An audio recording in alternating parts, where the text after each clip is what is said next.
Well, today I've got a couple days off, and I got this old hay wagon at an auction a while back ago for about, I think I paid $300 for it, and it's pretty rough. The whole deck on it and everything is about rotten, and I'm gonna go through and completely rebuild this thing, and that way we've got another hay wagon for to haul hay around. So pretty much everything on this thing is rotten, so I got it pulled up here to the barn, and I'm just gonna start ripping everything apart. It looks like it's going to be pretty easy.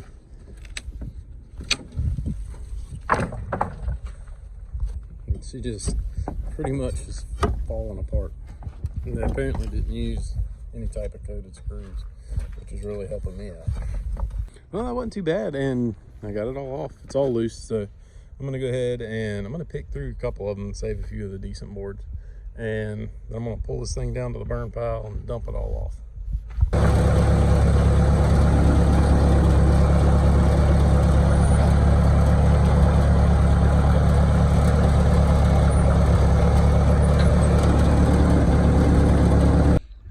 Well, I got most of the decking off, and I'm working on getting these swivel floors off. And these things are bolted in, 2 bolts on each side connecting these main beams. Score, big old chunk of aluminum. So looks like that's just lag bolted in. These aren't even bolted in, they're chained in. So that's interesting. But I guess they wanted it to float up there. But I've always bolted them in myself. So I'm gonna go ahead and keep working on this thing, getting the rest of these things off and doing what I can. And hopefully we'll have this thing completely apart here before long.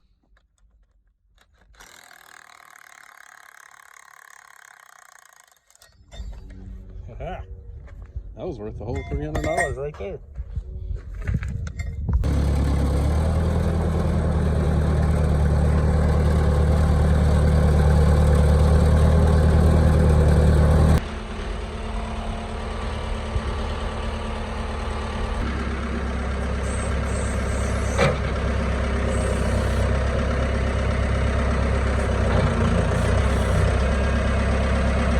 Well, I think that turned out pretty good. I used 2 jacks, and I was gonna just try to flop that down. There wasn't enough leverage, so I got the old backhoe on it and got her straightened out pretty good.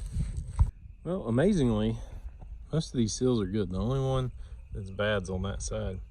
And I'm just going through packing all the bearings and getting this 5,000 feet of bale and twine off so it doesn't completely do the seals. So I got the back there all painted up and good to go. Got the hubs back on and packed. And I'm just working on these, so I'm gonna have to try to find a seal for that one. And I took it all apart, took the hub all apart, and there's no numbers on the seal, so I'm gonna try and hope maybe this one's got some on it, but we'll see. So this one is still good, but it's a little rough, so if I can find them, I'm gonna make it 2 and put one in this one as well. But the bearings seem really good on this one. The other side where the seal was going, it was just, bearings are bad. So I got those soaking in gas, and I'm gonna clean those up and see what they look like. But I love bale and twine. Well, I got it cleaned up pretty decent. I'm not doing a crazy cleanup job on it. I'll spray some spray paint on it just to keep it from rusting any worse. I'm already seeing, I missed this side right here. So I'm gonna hit that real quick and spray some paint.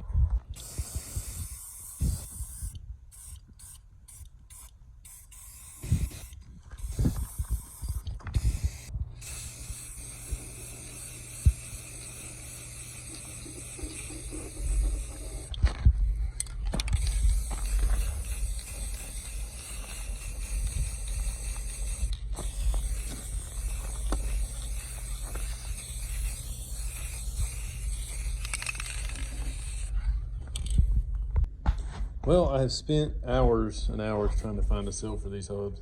None of them have a number on them. And I ended up having to measure the spindle and everything and figure out the sizes that I needed. Went online and spent a couple hours trying to find a chart. Finally found, it's actually a national number is the one I found, 204017. And if yours matches this kind of works. It seems a little bit tight on the shaft. It's actually 5 thousandths, I think. I can't remember what it said on the chart. I think it's just a little bit snug, but hopefully it'll work. And it seems to fit in the spindle okay. So, and these spindles, you got the sun in here. These are the numbers on the spindles. If you have the same ones, you can kind of look and see. But I don't know if that's the right one, but that is the only seal I could find in existence that I could get within like a week, even off Amazon. So it's the closest thing I could find, so we're gonna go with it. And I guess that's the Moog number, but we'll see how she goes. We're gonna get this new bearing put in and seal put in, and that will be the last hub. Everything's painted, so we're getting there. All right, I got her out, and you can see it's pretty pitted pretty bad, and you can actually see where it sat, and that seal will let moisture in, and it rusted, and you can see each individual bearing. So, but that's why I pulled it out, because all that pitting and everything, it was roaring pretty bad. So we got a new one, and let's see, what were these? They're hard to see on these things. It's Timken bearings. It was a LM 67048, and the 8 looks like a 0, but I think it's actually an 8. That's what it says on the new ones. So I'm going to go ahead and turn this thing over. I'm going to clean it up a little bit, and then I'm going to find a socket that fits, and I'll drive this back in until it bottoms out. All right, so I got one that's pretty dang close, and actually I've used this socket set probably more for beating in races than I have actually for using it for socket bolts. But come in handy, that's for sure. That one might actually be just a touch small. All right, so she's in there, and you just want to be careful not to mar it up any, and just take nice light taps. Really, if you had some brass ones, that would be the best, but you know, it is what it is. So we got that in there, and I'm gonna go ahead. I need to pack this bearing full of grease before I put that seal in. And I just do it by hand. Put a bunch of grease in the palm of my hand and then just force it in all around the edges and flip it over. Same thing, just force it in. And that's pretty much it. So we're gonna get this thing put together and back on the hay wagon. I've got my seal started. I'm just gonna go around and get it just kind of flush. There we go. Well, we got her on and all put back together, and the seal is definitely a little tight for sure. But you know, it's gonna be what it's gonna be. So would I like it to be a little looser and spin nice and free? Yeah, but it's a brand new seal. It's gonna have to stretch in a little bit. Hopefully it doesn't heat up too much where it just melts it. So we'll just keep a check on it, see how it does. Well, we got the first set of wheels on, and haven't really videoed much because it's just been the same old thing, cleaning and painting and cleaning and painting. Did both bucks on, and the peel of the wheels, I just painted with a brush with some Rust-Oleum. And I don't know if you know how hard it is to get wheels on without scratching the paint. It is pretty much impossible, especially when you paint the lug nuts too. But hey, we're getting there. So I'm just waiting on the last two to dry, and we're gonna get some wheels on this thing. I've been cleaning up. I've got C-channel for the bunks, and we're gonna go ahead and hopefully get those kind of figured out and figure out the length in the front and the back. I'm trying to make it 18 feet, and we're getting somewhere.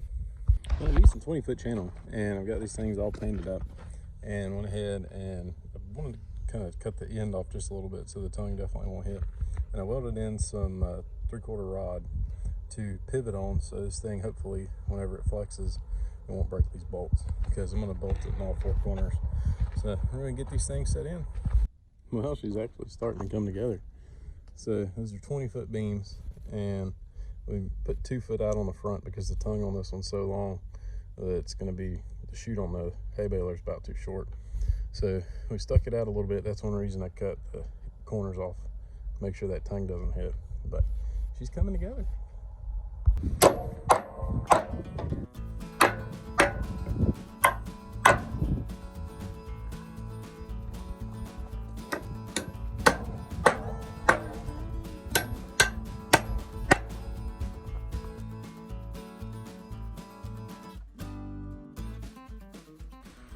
Well, I'm playing tag with the rain, trying to get this deck on this thing. And I don't remember if I videoed it or not, but on top of the C-channel, I went ahead and bolted in oak 2x4s to screw the deck down to. Figured it'd just be easier than trying to bolt everything down. And this is all white oak that I've sawed myself.